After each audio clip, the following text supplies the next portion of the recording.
ஒருத்தர் ஒரு காட்டு வழியா போயிட்டு இருந்தார். அடர்ந்த காட்டு வழியா போயிட்டு இருந்தார். வெயில் நேரம், வெயில் தாங்க முடியல, வேர்த்து விறுவிறுத்து போயிடுச்சு. ரொம்ப பசி வேற. அப்படி பசி மயக்கத்துல அப்படி காட்டுல ரொம்ப பரிதாபமா போயிட்டு இருக்க. இப்படி உள்ள போயிட்டு இருக்கும் பொழுது ஒரு நிழலுக்காக ஒரு மரத்தடியில நின்ன. இப்படி மரத்தடியில நின்றுட்டு இருக்கும் பொழுது அவர் நினைச்சார், ரொம்ப வேர்த்து ஊத்துதே, லேசா காத்தடிச்சா நல்லா இருக்கும் அப்படின்னு நினைச்சாரா. நினைச்ச உடனே தெற்கு பக்கத்துல இருந்து தென்றல் காத்தே வீசுச்சான். தெற்கு பக்கம்தான் தென்றல் காத்து அடிக்கும். அப்படியே சிலு சிலு சிலு சிலுன்னு காத்தடிக்குது. அவருக்கு அப்படியே ஏசி போட்ட மாதிரி குழு குழு குழு குழுன்னு இருக்குது. அப்படி நல்லா ஜம்முன்னு அப்படி நல்லா இருக்குது அவருக்கு. அப்பாடா இப்பதான் நல்லா காத்தடிக்குது. ரொம்ப தாகமா இருக்கு. ஏன்னா வெயில்ல நடந்து வந்ததுனால ரொம்ப தாகமா இருக்கு. குடிக்க தண்ணி இருந்தா நல்லா இருக்கும் அப்படின்னு நினைச்சாரா. நினைச்ச மாத்திரமே பக்கத்துல ஒரு நீர் தடாகை வந்துருச்சு. பெரிய நீர் தடாகை. அதுல இருந்து நிறைய தண்ணி எடுத்து மோந்து குடிச்ச. அதுக்கப்புறம் அந்த மரத்தடியிலே நின்றுட்டு இருக்கார். பசி வந்தது. ரொம்ப பசிக்குதே, சாப்பிட ஏதாவது கிடைச்சா நல்லா இருக்கும் அப்படின்னு நினைச்சாரா. நினைச்ச மாத்திரத்திலே அவருக்கு முன்பாக அறுசுவை உணவே வந்துருச்சு. சாதம், சாம்பார், ரசம், கூட்டு, பொரியல், திருநெல்வேலி அல்வா, ஸ்ரீவில்லிபுத்தூர் பால்கோவா, அப்படி எல்லாம் வந்துடுச்சு. சிவகாசி கருப்பட்டி முட்டை எல்லாம் அப்படி முன்னால இருக்குது. பாம்பே அப்பளம், பெரிய அப்பளம் வந்துருச்சு. ஆஹா, சாப்பாடு வந்துருச்சே, அரிசி உணவே வந்துருச்சே. பார்த்தா ஒரு தேவலோக பெண் வந்து பரிமாறுது. தேவலோக பெண்ணே அந்த சாப்பாடை பரிமாற இவர் நல்லா சாப்பிட்டார், திருப்தியா சாப்பிட்டார். சாப்பிட்டு முடிச்சாரா, கண்ணு அப்படியே சொருகிட்டு வந்துருச்சு.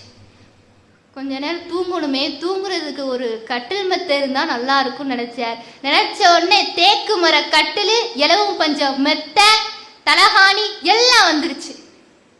இவருக்கும் ரொம்ப சந்தோஷம். அப்படியே ஒரு ஜம்ப் பண்ணி நல்லா கால் மேல கால் போட்டு சொகுசா படுத்து தூங்கிட்டார். நல்லா தூங்குறார். நல்லா தென்றல் காத்து அடிக்குது. ஜம்முன்னு தூங்கிட்டு இருக்கார். தூங்குனவர் திடீர்னு முழிச்சார். முழிச்ச உடனே நினைச்சார், ஆஹா இது ரொம்ப அடர்ந்த காடா இருக்குதே, ஒருவேளை புலி வந்து நம்ம இப்போ கடிச்சிருச்சுன்னா என்ன செய்ய நினைச்சாரா. நினைச்ச உடனே புலி வந்தது, கடிச்சது, அவர் இறந்து போயிட்டார். இவ்வளவு நேரம் அவர் நல்லதே நினைச்சார். திடீர்னு ஒரு தப்பா நினைச்சார், உடனே அது நடந்துருச்சு. எப்பொழுதுமே நம்ம நல்லதே நினைக்கணும். சாமி முன்னால கூட நம்ம நல்லதுதான் நினைக்கணும். கேட்டதை கொடுக்கக்கூடியவர் சுவாமி. அவர் முன்னால நம்ம நல்லதே நினைச்சாதான் நமக்கும் நல்லதே நடக்கும். என்ன நினைக்கிறோமோ நினைக்கிறத கொடுப்பார். இவ்வளோ வேண்டாரே, வேண்டதல் அவர் நினைச்சதெல்லாம் நடந்ததே. காரணம் என்னன்னா, அவர் நின்று கொண்டிருந்த மரம் கற்பக மரம். அது தேவலோகத்து மரம். அந்த தேவலோகத்து மரமான அந்த கற்பக மரத்தின் முன்பாக இருந்து அவர் நினைச்சதுனால நினைச்சது எல்லாம் அவருக்கு நடந்ததாம். அப்படி கற்பக மரம் போலத்தான் இறைவனும். அந்த கற்பக மரத்துக்கும் மேல இறைவன். அதனால் அவர் முன்னால் நிற்கிற பொழுதும் நம்ம நல்லதே நினைக்கணும், நல்லதே நினைக்கணும், நல்லதே வேண்டணும். அங்க போய் வஞ்சனையா நினைச்சிட்டு இருக்க கூடாது. நல்லதை நினைச்சா நல்லதே நடக்கும். அந்த கேட்டதையெல்லாம் கொடுக்கக்கூடிய மரம் கற்பக மரம். அந்த கற்பக மரத்துக்கே ஒரு துன்பம் வந்துருச்சுன்னா அது என்ன செய்யும்? அந்த கற்பக மரத்துக்கே ஒரு துன்பம் வந்துருச்சுன்னா அது என்ன செய்யுமா? விநாயக பெருமான்கிட்ட போய் கேட்குமா. விநாயக பெருமான் அந்த கற்பக மரத்தினுடைய துன்பத்தை போக்குவாராம். அதனாலதான் விநாயகருக்கு கற்பக விநாயகர்னே பேரு. நம்ம காரைக்குடிக்கு பக்கத்துல சிவகங்கை மாவட்டம் பிள்ளையார்பட்டி கற்பக விநாயகர். அந்த கற்பக மரத்தினுடைய துன்பத்தையே போக்குனவர். நினைச்சதையெல்லாம் வாரி வாரி தரக்கூடியது கற்பக மரம். அந்த கற்பக மரத்தினுடைய துன்பத்தை போக்கக்கூடியவராக விநாயக பெருமான் இருக்கிறார்.